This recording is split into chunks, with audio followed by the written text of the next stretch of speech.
Hey everyone, so today we're going to have a look at the progress bar shortcode. So before you use any of our shortcodes, you need to make sure that you have everything set up so everything works smoothly.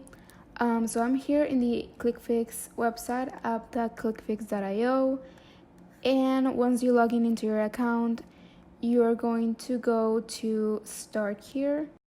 So the first step is to go to the Start Here page. And the first thing to do is to add your domain. So if you click here, you will be able to add your domain. Remember that if you have a free ClickFix account, you can only add one domain. So once you have that set up, you can go back to the Start Here page. And the next step is to install the Chrome plugin. So if you click here, it will take you to the Chrome store, where you can download the plugin and it will be added to your Chrome browser. So the next step is to copy the script that you have to add to the header code in all of your Ontraport pages where you want to use one of our shortcodes. So this goes above any of the shortcodes that you use. So you just come to your Ontraport page and you click on custom code, and it's gonna take you to the header code where you paste your script, and then you can start working on your shortcodes. And those are the 3 steps that you need to follow in order to use our shortcodes. Also in this page you can find the documentation page where you can find all of our shortcodes and the written instructions for all of them. So here are all the shortcodes, and you can scroll down to the shortcode that you want to check out.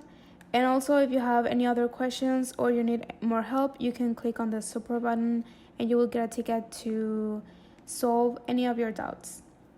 And with that being said, we can move on to the tutorial. So as you can see here, I have 3 form fields, and I did this so it's like a dynamic form, so the user can see how much they have left of the form. So as you can see here, on the first step, the bar is like 1/3 of the way completed. And now let's take a look at the shortcode. So first, I defined my variables, and I did this in the custom code section. So my variable number 1 is number 3. And then this is the length or the size of the entire bar, which is 9. So at the beginning, the progress bar is going to be 1/3 of the way completed.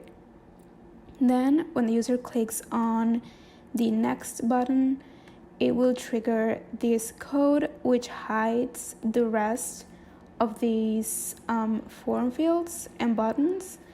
And it also changes the variable number 1 to 6. So now it is 2/3 of the way completed, and I did the same with step number 3, but now with an 8, so it's not quite at 9, but almost completed. So if I continue to fill this, you will see how the progress bar moves. And you can also change the format of the progress bar. So here I changed the height and the color. And as you can see in the documentation page, you can change the type, which only allows dots for now, the height, the color, the background, the border size, the border style, and the padding. And yeah, you can customize it based on your page.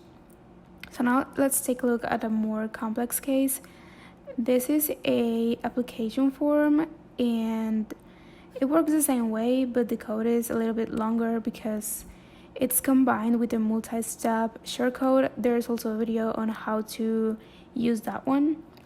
But as you can see, it also defines the variables at the beginning of the code, and it continues to work on the progress bar as the code continues. And here's the publish page. As you can see, you just continue, you fill the form, and the progress bar will be filled. Another thing to have in mind is that when the page first loads, the user might be able to see the code like this while the page loads. So if you want to change that or fix that, you can change the color of your code to white so that it doesn't show when the page is loading.